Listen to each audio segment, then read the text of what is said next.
Bom, hoje eu vou falar um pouquinho sobre a educadora alemã Gertrude Meyer. Ela nasceu em 1918, né? E mesmo ela não tendo o apoio dos pais, ela mesmo assim seguiu essa carreira musical. Como ela vivia, né, nessa década de 50 e 60, a música estava passando por um momento de transformação muito grande, né? E ela percebeu que a educação musical ela estava passando por um período de força criativa, né? Que marcou muito esse período. E um dos seus objetivos, né, um dos seus fundamentos, era a intenção de ampliar a percepção e sensibilidade artística, né? Então, eu vou citar um pouquinho do que alguns dos seus fundamentos, né? Um deles era promover a autorrealização no campo das relações sociais, desenvolver as capacidades criativas e o pensamento crítico produtivo, preparar para a diferenciação crítica e consciente da oferta musical.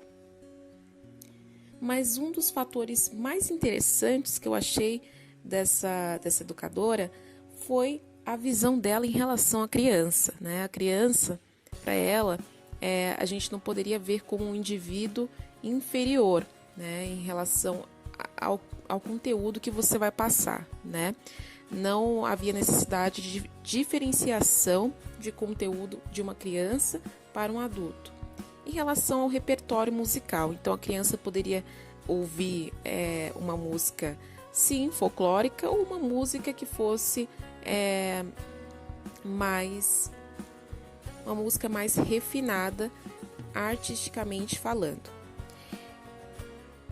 Então, o foco no seu trabalho pedagógico era a descoberta do som como material bruto pela criança, apoiada no ouvir e registrar aquilo que se ouve, né? E isso ajudava muito a percepção auditiva dessa criança, né?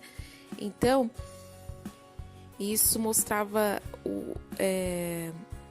se referia tanto na capacidade de utilizar na fala, né, diferentes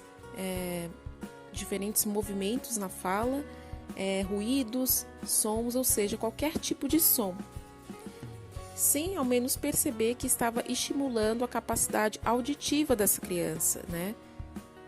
Então achei esse aspecto aí bastante interessante, né?